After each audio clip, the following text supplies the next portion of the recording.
Now, there have been murmurings for some time about Meghan's expose, but a report this week says that it's pending legal advice. Now, look, that's obviously very prudent, but it also raises some eyebrows about the potential content. Yes, there is that, but I think the bigger fear is the litigious nature of the Sussexes. We know that they will most likely sue because their image and how they present it to the media is very important to them. We can see that in Prince Harry's sort of vendetta against the British media. The only thing he's literally been flying back and forth to the UK from on a regular basis outside of his Invictus games. So we know that no matter what comes out, they are likely to sue. So the German broadcaster ZDF, which have commissioned this documentary, they're trying to cover all bases. They've been interviewing people like the Sussex's neighbor in Montecito, an elderly man called Frank, who doesn't find the couple to be very friendly. Apparently, they left him standing in front of their door and just has rebuffed their advances, his advances to try and be close to the couple.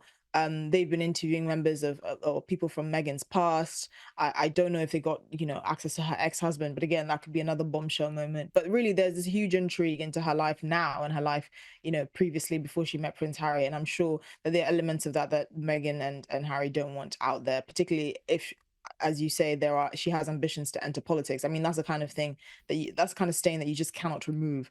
And I'm sure it will do them no favors. And at that point, if they have sort of a plethora of people from her past and present saying things that contradict the kind of narrative or picture she wants to paint of herself, it would be really difficult for her to play the victim. Because if 100 people are saying one thing and you're saying something else, I don't think the public will be very convinced. No, I think that's fair. Now, look, an interesting piece in the UK Telegraph this week about the palace redefining itself for the King's reign and publishing a new set of written values. How have those values been updated?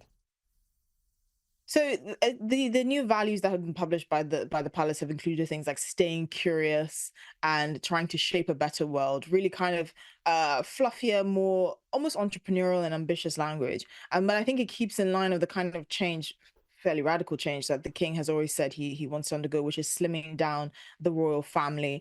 So they're going to focus on the core members of the royal family and try and exploit what they do to the max, trying to get them really focused on initiatives that can make the most out of the few members of the royal family that it has left. So you can see the kind of sidelined Zara Tindall and her husband, Beatrix, and all of the other kind of more peripheral members of the royal family. The Sussexes have long gone, but again, the royal family has maintained that kind of separation between the core members of the royal family and the more auxiliary members will remain in place. So it's just kind of marketing to indicate what the king is looking to do. And it's also in line with kind of slimming down the costs of the royal family. We know that many royal estates are undergoing significant renovations, which are costing hundreds of millions of pounds.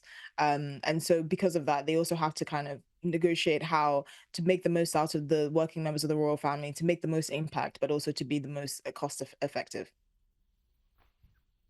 Now, I've only got a little less than a minute for you, but the New York Times had an interesting piece this week about the royal finances and the revenue that they receive from offshore wind farms and the like. Can you run us through this? Yeah, so the royal so the land on the sort of Crown estates that is sort of for underwater seabeds have received a boost because the government has decided to commission more offshore wind farms.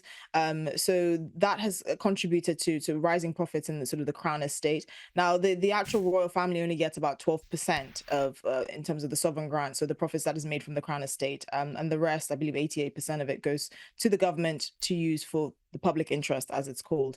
So that's why they're seeing a revenue boost. Also, tourism for the royal households have returned to pre-COVID levels. So that's also given a boost to the royal finances, which is why you're seeing a bit of a pay rise for the king and the royal family to conduct their activities. Esher Krakue, as always, thank you so much for joining us.